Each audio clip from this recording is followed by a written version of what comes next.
All right. So interest rates. So Caleb, you have kind of like a amortization calculator up, right? What have interest rates been doing, and then like how does that impact people when you're buying and selling a house? Yeah, so just at about a year ago, let me scroll up here just a tad. So at the end of, or at the beginning of 2021, interest rates were at about 2.74. So the average house in St. Louis, home value is around 250. So at 2.74% interest rate, the total cost of that loan, a lot of realtors and a lot of people, they only talk about what you're paying for the house. They don't talk about your payment. They don't talk about the total cost. On a $250,000 house over 30 years at 2.74, the total cost is $366,000. Today, rates are in the fives, some at sixes. So 5.5%. So this is 1 year difference. That same $250,000 house over the course of the loan will cost you $511,000 at 5.5%. That's what we're going to talk a lot about today, because that is so crazy different from a lot of people that bought a year ago that, you know, they were buying at a certain price, and now you're buying at higher prices, but you're really paying even more because of interest rates. So we're going to talk one more time. It's $511,000 compared to what? Yeah, so at 2.74, it was 366,000, 367. So you're looking at a difference of $145,000 roughly over the course of 30 years, that you're paying more for a house that you're buying today than a year ago. And so we're seeing this a decent amount. We had somebody come to me say, "Hey, I'm building a new house. Interest rates are going up. I can't afford it anymore." And it's a lot of people are thinking like, okay, because of this changing environment, like maybe I can't move. Maybe I don't have any options. And this is like to kind of date ourselves. Real estate's cyclical. It goes in cycles, and we were in a similar marketplace back in the 1980s. And what happened in the 1980s was interest rates rose up to 15+%, right? Caleb, I think you have the chart up right now. How high did they end up going up? Yeah, so it looks like January of 1982 and February is kind of the peak at 17.6% interest rate, starting out the year of 1982. They had risen, if you go back just to 1978, the annual average in 1978 was 9.6%. So in a small 4-year time span, interest rates jumped 8%. And then if you go back even a little bit further, interest rates were down in the eights just in 77 and 76. So what happened then can't happen in that scale, but we could certainly see interest rates get above 10% possibly. And it's really, really crazy. So there was a crash in 1982, which is what caused the rates to come down. But let's look at just some numbers real quick on what it costs of a loan on a $250,000 house at 17% is. 30-year cost is $1.283 million. Yeah, how'd you like to buy a house on your credit card? That's what that's like. Yeah, it is literally exactly like that. Just absolutely mind-blowing to me that and everybody probably in 1978 when rates shot up to 9%, were like, oh, they're not going to go any higher. We don't need to worry about this. And then over 4 years, everybody was sitting there like, holy cow, the market completely changed. And you guys know what's so crazy is real estate still sold in 1982. Transactions still happen. They just happened at a different level, and they happened differently. And that's a bit what we want to talk about today. So we can start helping you guys prepare for what might be the next market. Yeah. So what options do we have, guys? Like if you want to still buy at the lower interest rate, like what can we do? What do you guys think? I know a few. So ultimately, we might as well just jump into what we're going to talk about today, because we think this is what's going to make all the difference in the real estate world.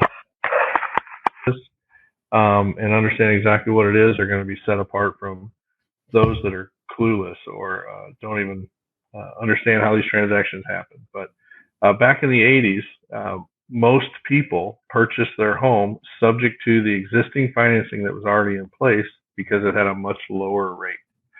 If you look at a HUD statement or your closing docs, if you bought a house recently, Section 203 says buying homes subject to their existing liens and mortgages.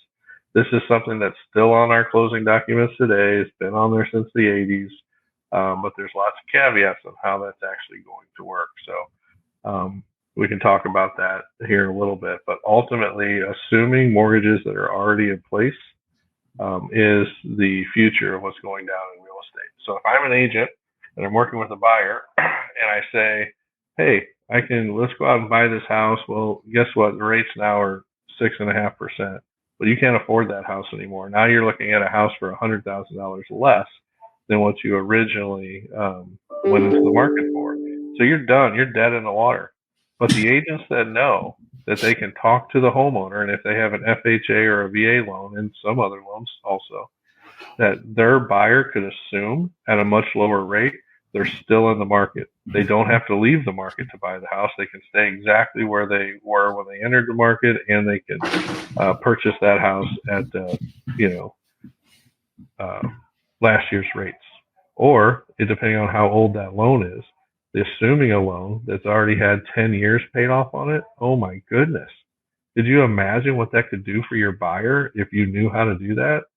I mean, these are all amazing things that could happen for your buyer and for the seller, right? Because when the market shifts and people get out of the market, there's less people to buy your house now. All those people that were looking at $500,000 houses are now having to look at $300,000 houses, and you just missed out on all your buyers.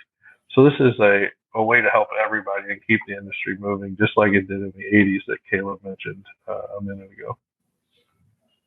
Yeah, so really, I mean, the ramifications are you can buy a house for a fraction of what maybe some other people can buy that don't know this strategy, and you can sell your house for potentially more money, because if no one can get a loan and afford your house anymore because interest rates are too high, let's say it's worth $600,000, maybe you have to sell it for less because of interest rates. Well, this is a way that you could still sell it for $600,000 and pass along savings to the buyer of your property. Well, let's rephrase what you just said. You said you're going to buy it for a fraction. So for anyone who's listening, the fraction that Jim was just talking about was the terms, not the purchase price, but the terms would be a fraction of what the market terms are now, meaning the interest rate that you would then be able to buy it for is less than market interest rate, because we just talked about the interest rates going up right now, and this is a better term. So we're talking about terms with regards to a fraction of what it would cost. Speaking on terms, so I was just running a couple numbers over here, and we've been talking about, buying payments and things like that. A payment that you would have gotten in a year ago at 2.74% for a $500,000 house is $2,038 a month. A payment at 6% on a $340,000 house is $2,038 a month. That is a $160,000 price difference just from what interest rates were then to what they're going to now. This is so important to start talking about. I'm so glad we're doing this. Sorry. Yeah. I mean, literally, the house is twice as expensive, even though the purchase. And actually, it's less than a year, right? This just happened 2 months ago, right? So this is the way that the cookie crumbles sometimes in the real estate world, right?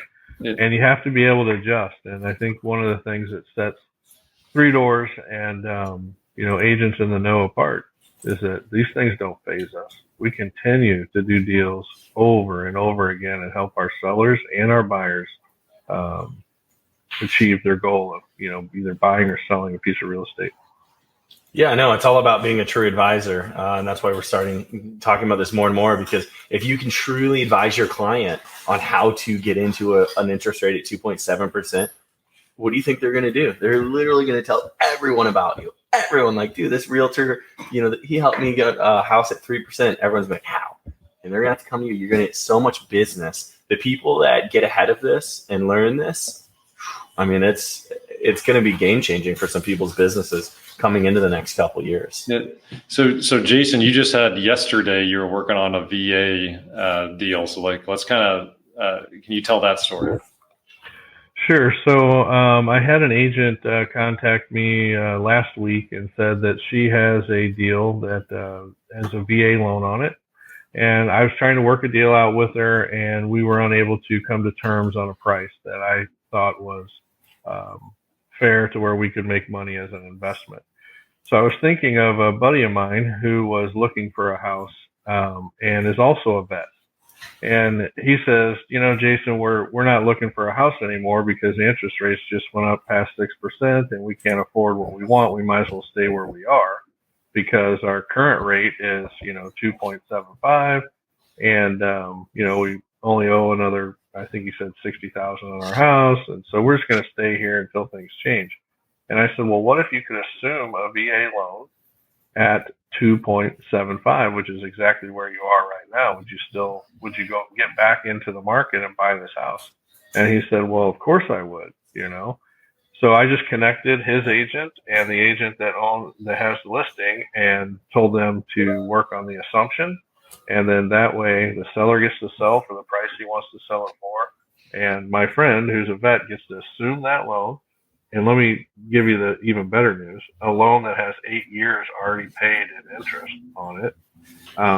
So not only is he getting that 2.7% rate, the majority of the interest that we pay on a 30-year note, even though it's a VA loan, is front-loaded with interest.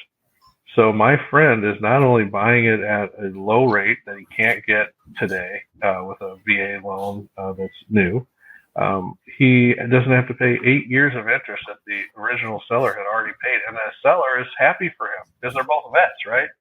So they're like, dude, this is like a win-win for both people. Both agents got, paid on the deal, and it's going to be fantastic. It hasn't, completely closed yet. And I'm not sure these agents even know how to do it. But I know both agents personally, and I'm going to help them. So my buddy's going to wind up getting a house that he couldn't afford any other way. So, all right. So one of the things you said you were talking to the seller and you offered a price that you thought would be reasonable for us, and that price didn't work for the seller, correct? That's correct. Okay. So the reason I want to bring this up is because what is the single biggest objection that we face when dealing with sellers? How much money am I going to make? Well, I'll go one step further. It's about money, yes, but is it about how much money you're going to make, or what is specifically the thing that they care about? Net in their pocket. Then in their pocket tomorrow, right? Or today, I guess, since we're going to talk about tomorrow, but today. So what am I bringing home? So everyone is fixated on the purchase price because the purchase price is the term to then give me what I'm going to make today, right? So how do we combat that with sellers? Yeah, talking about getting sellers to think about net or total net over the course of the time period, in my opinion, is super valuable compared to every seller thinks about, like, what am I going to sell my house for? What am I going to sell my house for? And Open Doors doing a great job of giving these people these crazy high prices with tons of fees to beat them down. But when you start talking to sellers in terms of net, you're going to win at a higher level as well. Net take home. How much are you going to make over X amount of time? So it's price, right? Price is the biggest obstacle that we have to face, whether it's a buyer, whether it's a seller. Everyone is fixated on price, right? Very few people think about the terms of a deal. Jason, right. Have you ever offered over 100% of fair market value for a property? Multiple times, of course. And why? Because the terms of the loan allowed me to do so, that I was assuming. So then what did you end up doing? You bought what was the most you've ever paid for one home? I've paid about 105% of its fair market value before. Okay. And what did you end up doing with that property? I filled it with a lease purchase tenant. I still own it today. Okay. And how much is your loan to value roughly now? Oh, probably like 70% LTV at this point. Now, the market's really gone up in the last 2 years, which has really helped me, right? So you're paying 105% 4 years ago, which is probably when I bought that house. At first, I was scared, to do so. But look where I sit today. I just refinanced that house and cashed out $60,000. Okay, so let's just assume for a second that the market hasn't appreciated as it has the last couple of years. Let's say it's just appreciated the normal 4%, as historic trends have always suggested, 4% or somewhere close to there. If it had gone 4%, you've owned it for 4 years, would you still be happy with your purchase from 4 years ago? Of course, I'd be at a 90% LTV. I depreciated the asset by, 27.5% of what I paid for it every single year, even if I had no cash flow, right? So with no cash flow, it still made sense for me. However, that particular property cash flow is $700 a month for me. And So it has since the day I bought it. You bought it for 105% of fair market value, and you were able to cash flow $700 per month day one. Yep, because the rate was 3.25%, and I charged my tenant buyer 6.5%. So, it's interesting to even do an extreme on this. And I didn't know this for the first 10 years of my career. I would pay $300K for a house that's worth $200,000, depending on terms, right? If I was buying a house that I said, literally, I want you to own or finance it, I'm going to pay you 0% interest. And my exit strategy is I'm going to hold on to it as just a normal rental for 30 years. I'm buying that house cheaper than if I bought the house for $200,000 with a 5% interest rate. Because that $200,000 over 30 years, that house isn't costing me $200,000. It's costing me, Caleb, what is that about? $500,000 or what is that? Give me those numbers again. Sorry. Yeah, so $200,000 over 30 years at a 5% interest. 200,000 at 5%. 386,000 over the term of 30 years. Yeah, so and 300 is an extreme, right? But I'm still getting that house for $86,000 less over time than I am if I'm paying an interest rate on it. So these interest rates, people think they get so fixated on the purchase price, but really it's the total cost of the property. And when you're borrowing money, it's not $300,000. It's $300,000 plus whatever the bank's making on the property, right? Over the length of the loan. Yeah. Yeah. Exactly right. I don't know who's watching all this. I know it's kind of live and it's, going out, but if there's anyone out there like my friend who left the market because interest rates went up, call us. You know what I mean? We'll get you into a house at the same rate, probably better. Like I think about my buddy who was going to go out and get a 30-year VA loan, now has a 22-year loan with a 2.7% rate, right?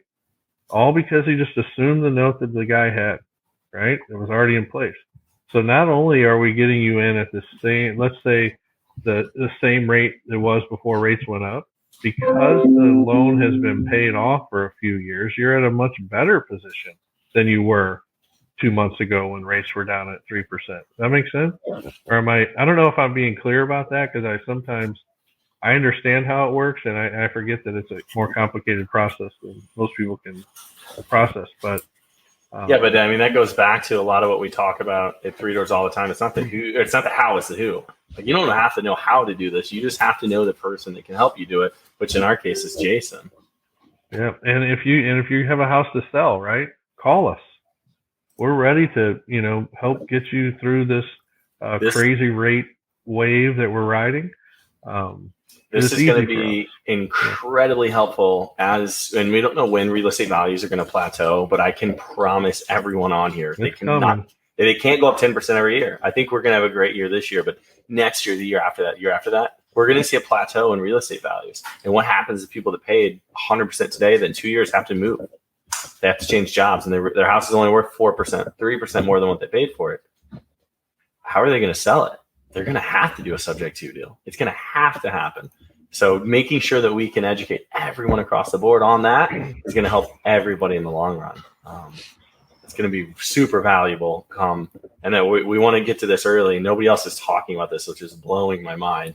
I was talking to Market Center yesterday, and they're like, no, we have no trainings on this. Like, why? Agents need to be getting trained on subject to and assumptions at a high level. Yeah, and it's I kind of the think same thing. Like on 2008 rolled around, and so Ryan was doing short sales in 2005 or 2006. 2006, and he was doing them a couple of years before. But then at a certain point, 2008, 2009, 2010, every single agent knew about short sales because that was like you're selling half the houses that were out there were selling on short sale. It seemed like it was a massive market, and where the market's heading right now is in these subject twos and kind of assuming loans, and because that's going to be the way that people can still move and afford them. What's really crazy, and I didn't know this until the other day, and I was talking to Jim about this. So my dad started buying real estate in the 90s. And I was asking just the other day, like, what was it like when you bought some of your first properties? And we've talked a lot as I've grown up about that, but maybe I forgot to have it. I don't know. My dad started telling me, he's like, I bought $1 million of property in the 90s, which in the 90s, that's a ton of real estate. I mean, like a ton. And he's like, I bought it all, no money out of pocket. And I'm like, wait, Dad, you were buying on terms? Hey there, if you're looking to get the ultimate edge for your real estate investing company, go to doorstodeals.com/invest for more information. Just so you know, a high percentage of the people that we interview on this podcast are actually already Three Doors Network members. And our network members have a lot of extra resources. They have access to an online training vault with over 3 years worth of content in it. They have access to vendor savings like our Home Depot discount that's literally saved thousands of dollars for members. And we have a weekly group coaching call, and we have a lot of other great things as well as part of the Three Doors Network. So make sure that you check it out on doorstodeals.com/invest. My dad started telling me, he's like, I bought $1 million of property in the 90s, which in the 90s, that's a ton of real estate. I mean, like a ton. And he's like, I bought it all, no money out of pocket. And I'm like, wait, Dad, you were buying on terms? Like when I was a baby, and you didn't like tell me my whole life growing up that I could buy real estate on terms. And so I had a little bit like shame on me moment. And I bought a couple houses on terms when I first started, but my dad was doing this in the 90s at a high level when everybody else was doing it. And I mean, he set himself up for massive success throughout his life because he bought real estate on terms, and it helped the sellers too, because that was the way that people did business back then. And then me, which like, I like to think I'm halfway decent at real estate. Here I am building a big portfolio throughout the 2000s. And I barely even asked my dad how he got into real estate, and I'm sitting here paying cash for everything when I could have been buying more on terms. But because that wasn't the market that was in our mind, all we thought about was short sales. The conversation never came up. We need to interview him on here soon, get his little story. But yeah, he was buying multifamilies, guys, from landlords at 100% of value on terms, just having the right deal set up. Does he still own those properties today, or did he sell them off? Or? He sold most of them off last year, so he cashed out at like the top kind of ish of like throughout the fall and summer of last year, and did really, really well. And he has his house paid off. He has a nice nest egg. And he did all that with no money out of pocket in the 90s, just managed the rentals. And it's essentially funded his life for the last 20 years. We need him on here because he's got some cool stories to tell. We were just sitting down having a couple of drinks, and he's telling us, like, Dad, I can't believe I didn't know this. I feel so silly. But everything comes back full circle, and maybe eventually we could see a crash and the short sales come back, but it's definitely going to buying on terms. We're doing them right now for people that bought a year ago that overpaid. We have some deals that we're doing that way. So I don't know if you guys found it interesting. Internally we've been talking about these types of deals. You just found out, your dad did them. These, we talk about them, right? And yet there's still this mindset of, can I do a deal? So the interesting part is yesterday at our team meeting, the question was asked after presenting a deal, would you do this deal? And this is to our internal team, and everyone's been, we've been preaching creative financing deals for a year plus, and not every single person raised their hand. So, then it's, well, why? What's the fear? What's the unknown as to why you wouldn't do this deal? So the reason I bring this up is because we've been literally training on this for a year.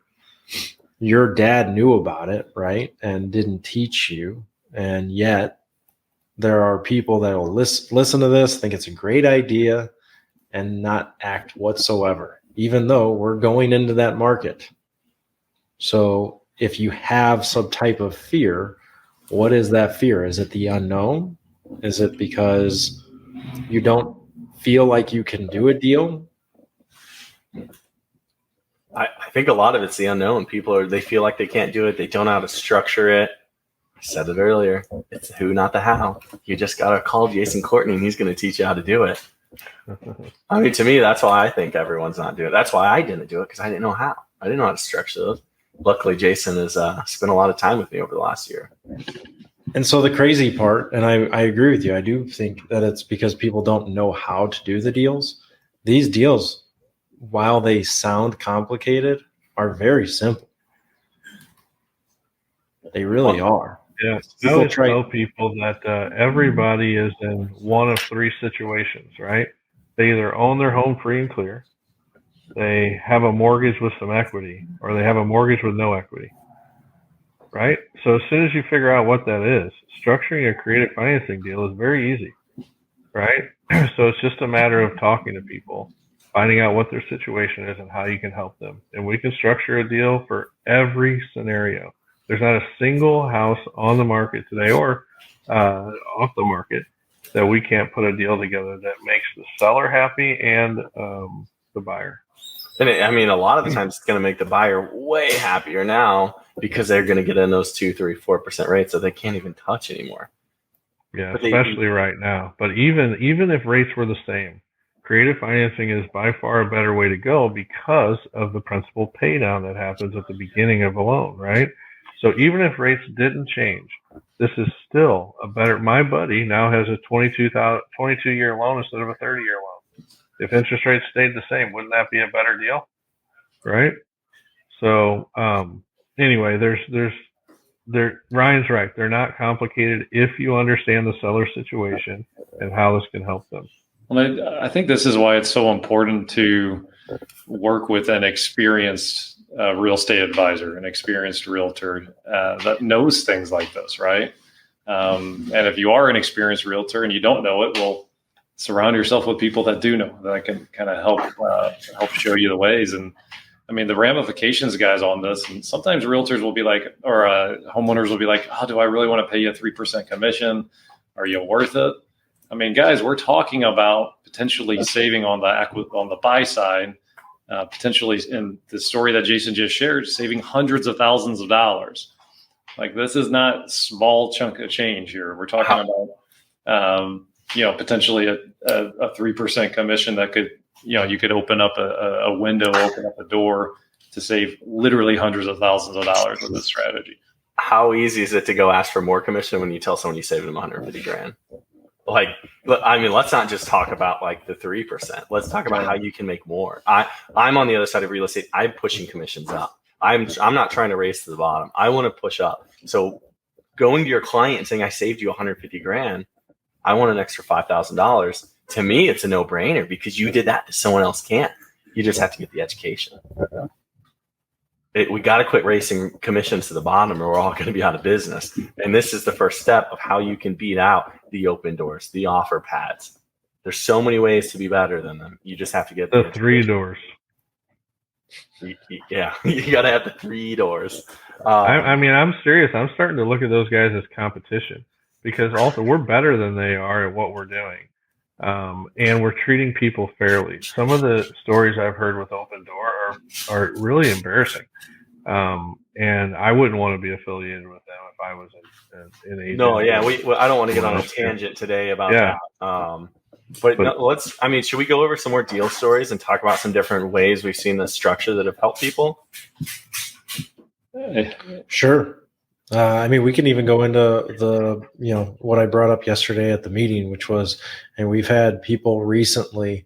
So because of the environment we're in, sellers often don't want to sell or don't feel they can sell currently without buying, yet they can't buy because it's so competitive that they can't write a non-contingent offer. So there is a solution out. There's other solutions out there for sure, and there's other companies that have come up with solutions. And we have literally been brought this 3 times in the last month to 2 months. And what if you were able to purchase a property from a homeowner for effectively the closing costs and nothing more down? And you solve their problem of having to sell their home, yet they're able to continue to stay in their home at the exact same price that they previously were. Hope it didn't take too long. So how we've solved this ourselves is it was a month ago now. A month ago. Jason, you've been working with this particular seller for over a year or so. Ridge Long Forest. time. Yeah. So a nice guy. He was looking in Colorado. He was looking in Florida. He was looking here in St. Louis. He was moving. He just didn't know necessarily where. And the market, as competitive as it is, despite the fact that he did not need to write a contingent offer realistically. However, he did because he intends to pay for his property via cash. So he needed to sell his house, right? Right. Yep. So we went in and made a deal with him that we would pay a certain amount of money for his house. We would go ahead and close on it right away, and he could stay there. And a week before he moves out, we write him a check for the full amount. He loved it because, he owned the house free and clear. All he had to pay was utilities and taxes and insurance. So he got to stay there for 3 or 4 months. He has found a house now, and he is moving to Florida. But he could have stayed there for another 6, and it wouldn't have cost him or us any more money. And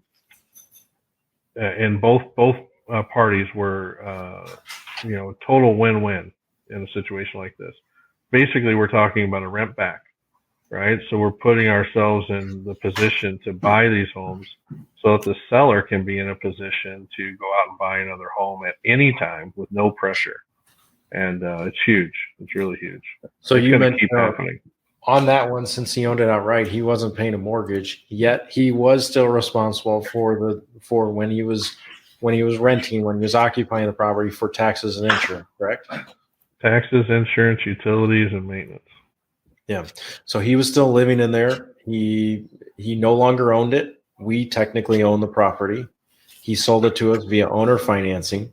And as you mentioned, just to recap, 1 week prior to his next sale, when he buys in Florida, he is getting the full amount of what he sold the property, or I'm sorry, what the loan amount to us was seller That's carry. right. Yep. It's getting wired to him, I believe, on the 28th of this month, and he's moving on the 30th. And So that's one seller rent back, if you will. so let's Another- assume he didn't own it free and clear, right? The deal is exactly the same. He would stay there. He'd continue to pay his mortgage, and then we would do the assumption, right? On the 28th, we would make the next payment, and he'd be gone, right? So just because he owned it free and clear doesn't change this structure at all. It's just this deal happened to be free and clear. But whether they have a mortgage or not, zero, they can stay there for the same exact amount. In fact, Ryan, we're doing that on Northmore, right? That guy has a mortgage, and he's being allowed to stay there at whatever his current expenses are. So there's no additional fees. There's no real rent back, if you will. And then when he moves into his other house, we cash his old loan out. So I think the biggest thing, guys, on this is, we're talking a lot of deal structures and really some advanced strategies. We were adding up. I was looking at the slide the other day. I think we were trying to add up all the deals. I think there's 5,000 plus deals between the 4 of us now over the years, or whatever the heck it is. The number's crazy. Wow. But you don't have to, if you're an agent that's newer, or even an experienced agent that it feels like we're just talking a different language. The good news is that you don't really have to know all this stuff. You can reach out to us, and we kind of put the deal together for you, and you can provide the same service to your clients without having to even understand a lot of this. Like we can take care of it for you, right? So Yeah, Jim, I think Joe Jordan and Hawk are a really good example. They had no idea what buying houses creatively meant, and they just went out and did it. And they didn't do it; we did it for them, right? Yeah. But they weren't. They trusted us. They went out, made the offers. We got those deals executed, and they're both on their way to financial freedom. Hawk joined real estate a year ago, and it took him 4 or 5 months to do his first deal, and now he's on it. Like he's clearly on the path to financial freedom. Adding something else into here. So yeah, any of you guys can reach out to us. I'm super active on Facebook. This is all over Facebook. Caleb Davis. I'm tagged in the comments. So message me if you want help on these deals. The second thing that I think is really interesting we should talk about is only 7% of real estate agents own investment property. That stat came from Rebecca Rose at KW. Was the one who told me 7%. And the reason most of them don't do it is because they don't know how to structure these deals. We're here to help you guys learn how to do that. We want to help you guys own investment property. So don't hesitate to reach out and ask us, because I think that number should be 25%, 50%. It's not Caleb, hard. do you think more agents would buy it if they knew they could do it with no money or very little money out of their pocket? Absolutely. I think a lot of agents want it. So there's multiple reasons why agents don't own real estate. The number one reason is they think they have to be a landlord, which is completely false. I have almost 50 properties. I'm not a landlord. I haven't seen most of my properties in probably a year. I don't take tenant calls. You don't have to do that. Ryan and Jim, I know for sure don't. You don't need to do tenant calls. That's the number one reason. Number two is they don't have the money. A lot of them, because the average income in real estate is $25,000 a year. We have deals where we make $50,000. So like you guys could double your income off one deal by being in investment real estate. So the financial aspect's really hard because a lot of agents are starving and they don't know. Number three, they don't know they can buy real estate with no money out of pocket. And you guys are you're the first person that gets called. Before somebody calls a wholesaler or they call Open Door, they typically call an agent. They call one of their friends. They say, hey, do you know an agent I can talk to? But what happens is that agent goes out and says, no, I can't help you. It goes on to a wholesaler who makes a bunch of money, or it goes to Open Door who makes a bunch of money. You guys are the first person that gets called. If you knew how to structure these deals, you could keep these rental properties, make your clients happier, and not have to let them go down the road doing a bunch of research. I mean, really. I also think about people, Caleb, who are considering selling their house to a wholesaler, right? And when they find out that they don't have to sell it at 60 cents on the dollar, they could sell it to us at 80, 90, in some cases, like me, 105%, right? So, there's better opportunities out there for when we talk about those like 195 and 105%, that's with no fees. So one thing that a lot of people don't think about when it comes to selling a house, it's like 9 to 10% when you figure commission, the work you need to do. If you could buy your client's house from them at 100% with zero fees, how happy is your client? How much are they referring you? How much more business are you going to get? How many other retail buyers, retail sellers? How many other opportunities of that property do you get? What does that do for you? How does that change your life? How does that change your family's life? Think about these things and why you should start asking these questions about learning how to do creative deal structures, because it could literally change the trajectory of your life. Sorry, I love my soapboxes. I get on them every so often, but it's important. And I think people need to think about that more. Okay, so elaborating a little bit more on your soapbox for those people who aren't in our weekly meeting. One of the things we actually discuss every single week is a path to financial freedom.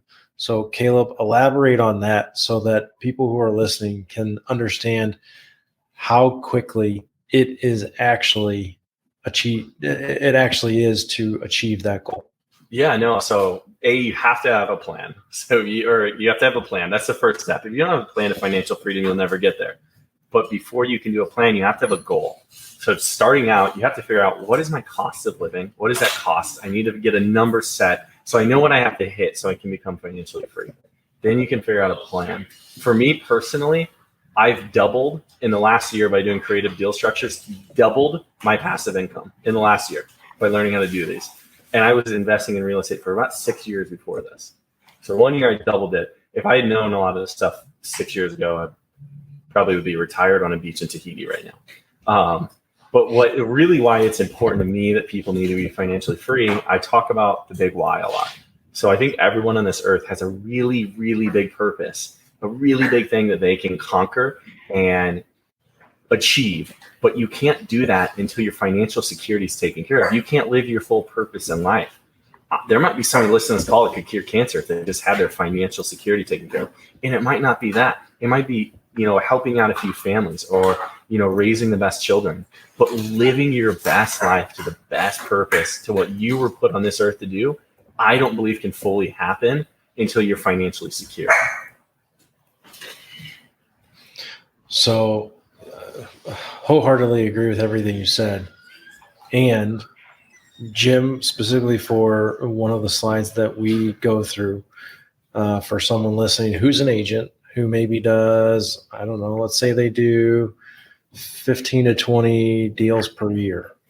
How can they become financially free inside of 5 years? Yeah, I think if you end up buying 6 of these per year, so one every other month, then it ends up being about $150,000 a year passive income in the 5th year. So that's it's over $10,000 a month. So super simple. So somebody has to buy one every other month for 5 years or 4 years. Yeah, 5 years. Yep.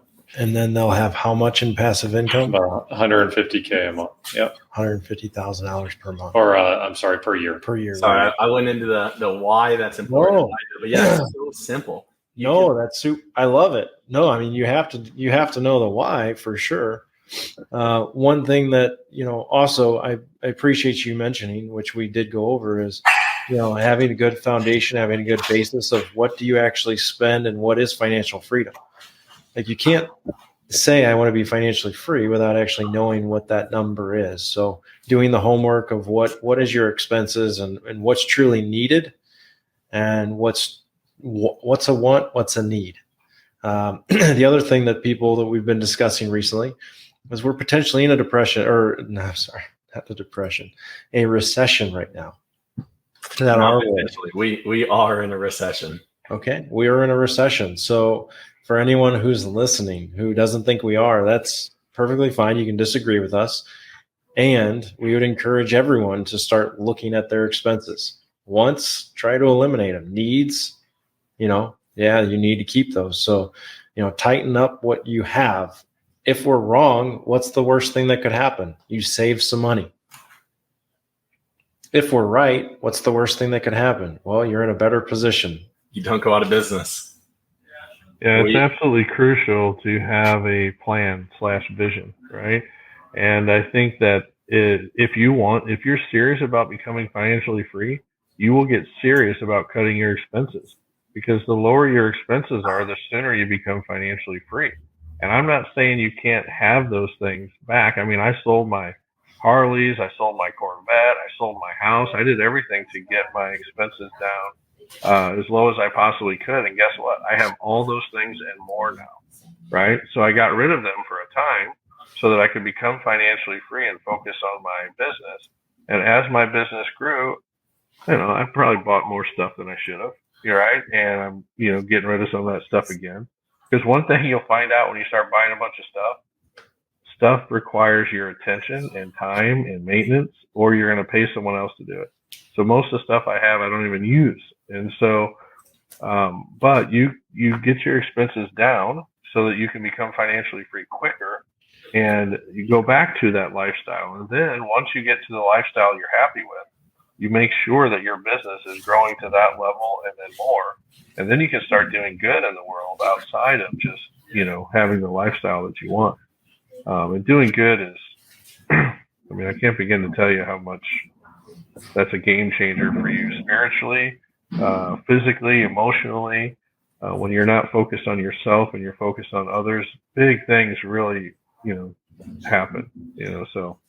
Anyway, I don't want to get on the soapbox either. Yeah, and that's what we're all about, trying to unlock for people, right? That's our 10-year target, 250 agents and their clients financially free over the next 10 years, kind of unlocking that for people. All right, so let's recap really quick. We've talked about a lot.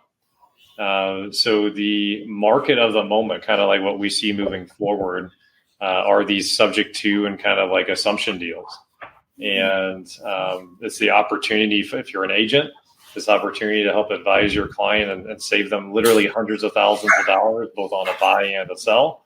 And if you are so you can look pretty good with your client, right? If you are a homeowner, obviously you're the one saving all that money and being able to make a move that maybe you otherwise thought that you couldn't. So if anybody needs any help on that, just reach out to our team. So we have a website, 3doors.com, that you can kind of go to, and there's a phone number there for the office. Caleb, did you want to give people your number too?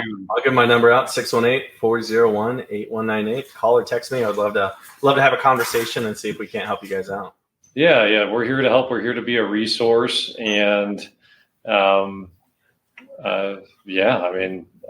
think that this is, like, if you look back at what happened historically in the 80s, this was very, very commonplace. The market at the moment became short sales in 2008. So it's something that is the opportunity, if you're to get ahead of this and to kind of be on the leading edge of this as the market shifts and this becomes a commonplace a way to do deals. So, and I just want to say this again, even if rates didn't change, learning these techniques could save your clients a small fortune and make you a lot of money, right? So yes, this is exactly the move that you need to be making if you're an agent and you're trying to help people right now, because it's coming. But even if it wasn't, you still need to learn these techniques, and 3 Doors can teach them to you, right? We're available to help people. We have a goal of helping 250 people become financially free, and we would love to have you on that list of 250 people. We don't let anybody on that list. You're going to have to meet certain criteria. We have some non-negotiables, but we want you on that list, and we want to help you. So what are you waiting on, right? Get after it. The best time to start investing was 20 years ago. The second best time is today. I love that. Yeah. All right. Well, thanks so much for your guys' time today. We really appreciate you. We do a podcast just like this every Wednesday. You can check us out on any major podcast area at doorstodeals.com. All right, guys, that's a wrap. Today's episode can be found on doorstodeals.com/089. Thanks for tuning in. Really appreciate it. If you are an agent trying to figure this whole investing game out and want to build passive income, build long-term wealth, and help your investors out at a higher level, give us a call. We can help you out. doorstodeals.com/089. Here to help you any way we can. So finally, go out, live your purpose, and above all else, go after your dreams. Till next time. Thanks for tuning into this show. For more episodes and resources that will unlock Doors to Deals, check out our website, doorstodeals.com.